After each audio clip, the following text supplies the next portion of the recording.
Hi, my friends. Welcome to my channel. I'm Wilkins. If it's your first time here, welcome. So today's video is about this metaphor that I just love so much. Okay, so I want you to imagine this. Imagine your higher self's friends, all in the living room playing video games. Now they each have their own TV, they each have their own console, they're playing their own game, and you are the avatar within that game, okay? So we hear this thought a lot that life is just like a video game, we're avatars and we're souls wearing these, meat suits that are our bodies, and none of it's real, and you've probably heard that sort of scenario before. This is sort of similar, but I'm going to describe it in a way that's actually going to give you some really valuable points to consider. So your higher self is sitting on the couch playing a video game. You are the avatar. Your life is the scenario of this video game, okay? So it's like The Sims. Remember The Sims? You could design your house and choose your partner, and you could make them do all these things and build the life. So your higher self has done that in this video game where you are the avatar. So I want you to think about in your life and your game from your higher self's perspective, from Source's perspective even. Because it's did your higher self develop this game, or did Source develop this game and your higher self just went out and bought it? Because your higher self probably wasn't the inventor of this game. The game is the construct of the divine plan of just the divine, the universal plan, right? And your higher self is one part of that. Anyway, so your higher self went to the store, bought this new game, designed you as the player, designed your circumstances around you as the conditions for you to overcome, for you to move through, for you to experience life through, and to move on to each different level of the game, right? The right circumstances are present for each level of the game in order for you to grow in certain ways. So going back to the main question before I got off of my train of thought, what, from your higher self's perspective or from Source's perspective, what are the metrics that are being used to determine how you're doing in the game? Your metrics might be different. So society's metrics would be money, house, investments, partner, children, property owned, external happiness, right? Friendships, those might be society's metrics that they've chosen for us.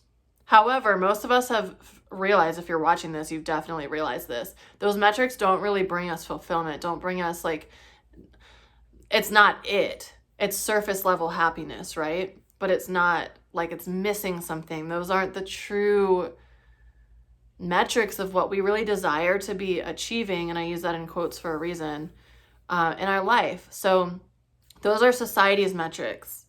What are your metrics? What are your metrics of winning each level, of moving through each level? Maybe it's love and partnership. Maybe it's fulfillment. Maybe it's feeling secure and safe. Maybe it's family. Maybe it's what are the things that are important to you?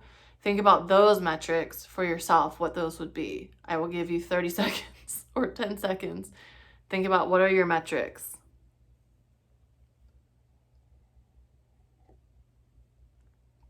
And then think about what would the higher self's metrics be? So for me, the higher self, as soon as I said that, what came in is peace. Peace. That might be the only metric. What do you I want to hear from you guys what you think. This is just my own kind of thought patternings, the things that I think about. I'd love to hear your thoughts in the comments. What do you think that your metrics are versus the higher self's metrics? And then think about each level of the game. So looking at my own life, I would say, and again, I want to hear from you guys about what your perspectives are on this. My life, the first level of the game might have been going through school, going through college, getting my first job, realizing that that's not important, realizing that that isn't actually what life is about, realizing that I'm in actually a game or that I'm in this like, oh, this is a boxed in version. Society has said that this is what I want, but it's actually not what I want. That's level 1. When I realize that yay, she passed level 1, now on to level 2. What do you want? What's important to you? Who are you? The first phase of who are you, right? And then once you figure that out, okay, level 3, what's your soul purpose? What are you here for? What truly brings you fulfillment? What brings you peace? And then like, I don't really know what the other levels of the game might be from there, but isn't it interesting to think about that? Like there's different levels as we graduate, and it's basically each level would be a certain dimension of consciousness, a certain frequency of consciousness that we're holding. So if I think about in my life, and you probably think about in your own life as well, when I was 20 years old, I'm 31 at the time of filming this. When I was 20, my consciousness was very different. I've always been mature. Like people called me an old soul literally since I was like a toddler. But when I was 20, my consciousness was in a different space. I was like, all I care about is having fun and having the money to do what I want, right? Now it's like fulfillment is my number 1 priority after peace, probably. And I want certain things, but certain metrics have more weight. So peace has a lot more weight than like partnership. Like I don't want to be in a partnership where I don't experience peace or where I don't experience certain things. Like peace has more weight to it. Money might be a metric because it's a part of safety and security, but it has a whole lot less weight than fulfillment for me. So I will not do a job that doesn't feel fulfilling to me, that doesn't feel like it's part of the reason why I'm here on this planet. Fulfillment and peace probably have this much weight, whereas money has this much, like fame has this much, like achievement has this much, because those things mean a lot more to me. So what are the metrics in your game? Also, I want you to think about this. How is your avatar seeing you in this game? They're like, oh, she keeps missing this obstacle. She keeps tripping on, she's not seeing this hill or this hole in the dirt, and she keeps just stumbling right into it. Then I have to spend all this time getting her out of this hole and picking her back up. And then she just goes in a circle and goes right in the same hole. Like, you can also think about what are the cycles that you're going through. You could even think about this in terms of like relationships, because that's one of the easiest examples. Like, what are the patterns you keep moving into in relationships? Or like, okay, so if you have a certain pattern of getting really internally fired up, like for example, losing your peace over something that somebody else does, that might be a soul lesson for you that's weaved in through each of the different levels of this video game. And it's like, oh, okay, she's got to pass this test in this level as well. And she'll learn a little bit more. She'll maybe be more aware of it, or he'll be more aware of it. Maybe and then on the final level, or, as we progress in these levels, it's like, oh my God, you guys, my avatar like saw the hole. She didn't go in it. She walked around it. And everyone's like, yes, finally, it took 17 levels.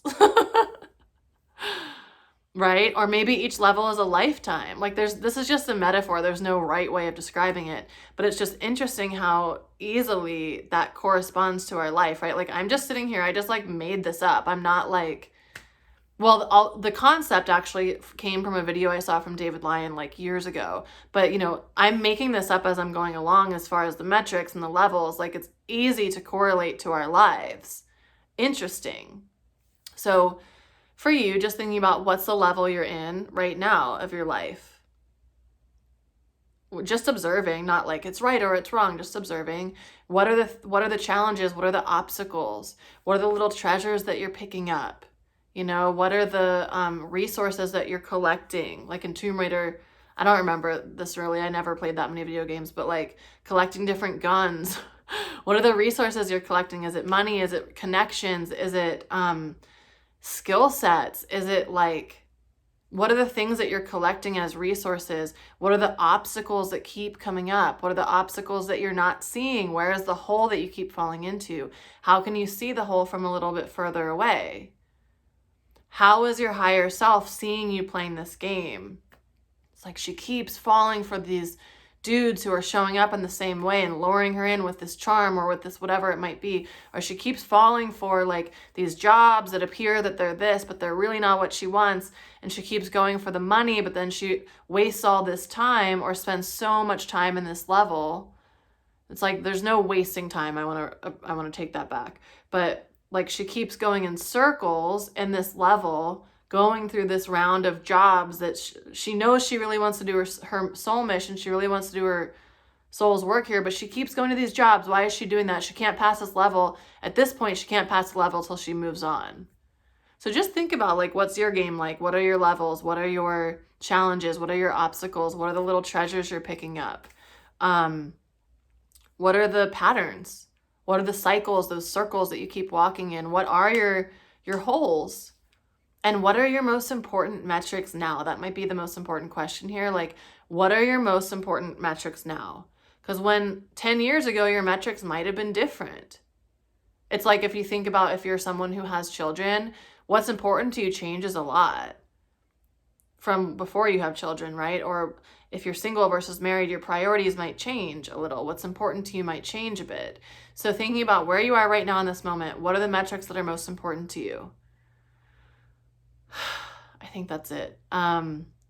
Please comment. I really want to hear your reflections. I really want to hear what you think about your metrics, about the higher self's metrics, how they differ, how they might be similar. And then like above the higher self, Source created the video game. It's like, what's the whole purpose of the video game? Are the higher selves like Sources then watching the higher selves playing the video games and like steering the higher selves? Like the questions could go on and on. So anyways, I hope you enjoyed this.